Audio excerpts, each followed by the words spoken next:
ప్రధాని Modi Secunderabad parade grounds కి మరి కాసేపట్లో కూడా చేరుకోబోతున్నారు. ప్రజలను ఉద్దేశించి కూడా ఆయన స్పీచ్ ఉండబోతోంది. ఇప్పటికే దీనికి సంబంధించి కూడా జహీరాబాద్ ఇండస్ట్రియల్ ఏరియాకి సంబంధించి కూడా సంగారెడ్డిలో 2360 కోట్లతో ఇంటిగ్రేటెడ్ ఇండస్ట్రియల్ స్మార్ట్ సిటీకి సంబంధించి కూడా కొన్ని శంకుస్థాపనలు చేయబోతున్నారు. అదేవిధంగా నెక్స్ట్ సాయి సింధు హాస్పిటల్ కి సంబంధించి కూడా దాని హాస్పిటల్ ఇనాగరేషన్ కూడా వెళ్లబోతున్నారు. పిఎం మిత్ర కాకతీయ మెగా టెక్స్టైల్ సంబంధించి కూడా వరంగల్లో 1695 కోట్లతో టెక్స్టైల్స్ రంగంలో దీని ద్వారా కూడా వేలాది ఉద్యోగాలు వస్తాయంటూ కూడా ఆ ప్రాజెక్టు కూడా శంకుస్థాపన చేయబోతున్నారు ప్రధాని మోదీ. అలాగే క్యాన్సర్ హాస్పిటల్ కి సంబంధించి ఈ సాయి సింధు హాస్పిటల్ కి సంబంధించి కూడా అధునాతనమైన ఈ హాస్పిటల్ కూడా ప్రధాని మోదీ చేతుల మీదుగా కూడా ఇనాగరేషన్ కాబోతోంది. దీని తర్వాత మొత్తంగా కూడా 1 by 1 అయ్యాక పరేడ్ గ్రౌండ్స్ కి ప్రధాని మోదీ చేరుకోబోతున్నారు. ప్రజలను ఉద్దేశించి కూడా మాట్లాడే అవకాశం ఉంది.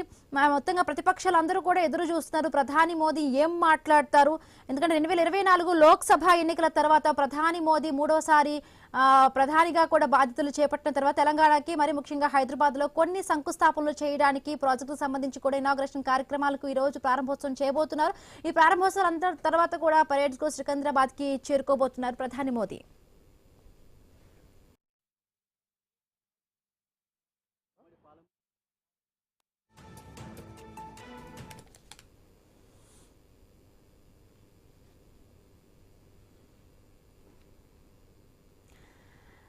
రైట్ చూస్తున్నాం. రైట్ దీనికి సంబంధించి కూడా బీజేపీ తెలంగాణ అంటే సౌత్ మిషన్ గా కూడా పావులు కదుపుతోంది అంటున్నారు. బీజేపీ సౌత్ మిషన్ మొదలైంది. బెంగాల్లో చూసాము చాలా వరకు కొరకరాని కొయ్యగా ఉన్న తృణమూల్ కాంగ్రెస్ ను ఓడించి అక్కడ చాలా ఉత్సాహంతో కూడా మొత్తంగా ఆ యొక్క జోష్తోనే సౌత్ ఇండియా పైన కూడా ఫుల్ ఫోకస్ పెట్టినట్టుగా కూడా తెలుస్తోంది. ఈ నేపథ్యంలోనే ఇవాళ ప్రధాని మోదీ సభ పరేడ్ గ్రౌండ్స్ లో జరగబోతోంది.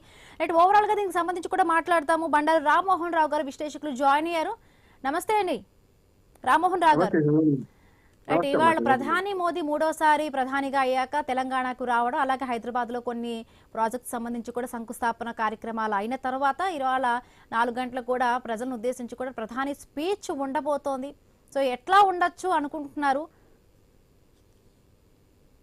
గారు మీకు ఐడి నమస్కారం. 2 శంకుస్థాపనలు, 2 పెద్దవి ప్రారంభోత్సవాలు అంటే ఒకటి నుంచి 2 శంకుస్థాపనలు చేస్తున్నారు.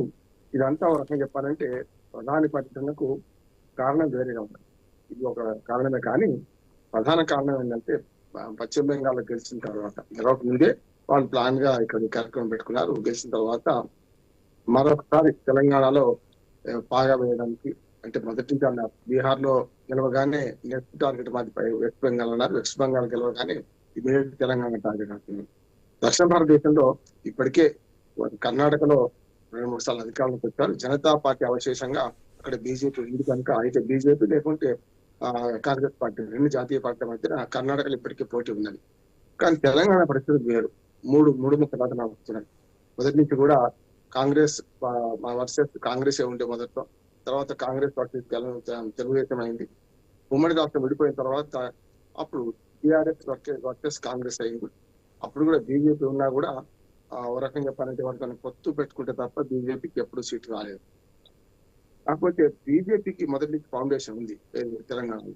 నిజమండి, వారంగా మనకు కరీంనగర్ ఎంపీగా కానీ, అట్లాగే బండారు దత్తాత్రేయ సికింద్రాబాద్ చాలా సార్లు గెలిచిన సందర్భం ఉన్నది. కరీంనగర్ లో సిహెచ్ విద్యాసాగర్ రావు గారు గెలిచారు. వరంగల్ లో కూడా రాజేశ్వరరావు గారని మేయర్ గా అయ్యారు. అట్లాగే గంగారెడ్డి గారు పరకాల ఎమ్మెల్యే అయ్యారు, ఎంపీ అయ్యారు. అట్లా చూసుకుంటే వరంగల్, కరీంనగర్ ఉత్తర తెలంగాణలో, అట్లాగే మధ్యన హైదరాబాద్ సికింద్రాబాద్ లో కూడా మనకు బీజేపీకి కొంత పట్టు ఉన్నది.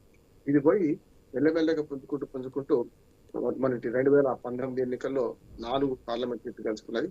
మళ్ళీ 2024లో 8 పార్లమెంట్ సీట్లు గెలుచుకున్నది. అంటే మెల్లగా పుంజుకుంది బీజేపీ. కాకపోతే ఏంటంటే ఇక్కడ సమస్య 3 పార్టీల మధ్య ఉంది కనుక, కాంగ్రెస్ అంటే 2 జాతీయ పార్టీలు, ఒక ప్రాంతీయ పార్టీ టీఆర్ఎస్ మధ్య ఉంది కనుక అది ఎంతవరకు తీసుకుంటుంది అనేది సమస్య.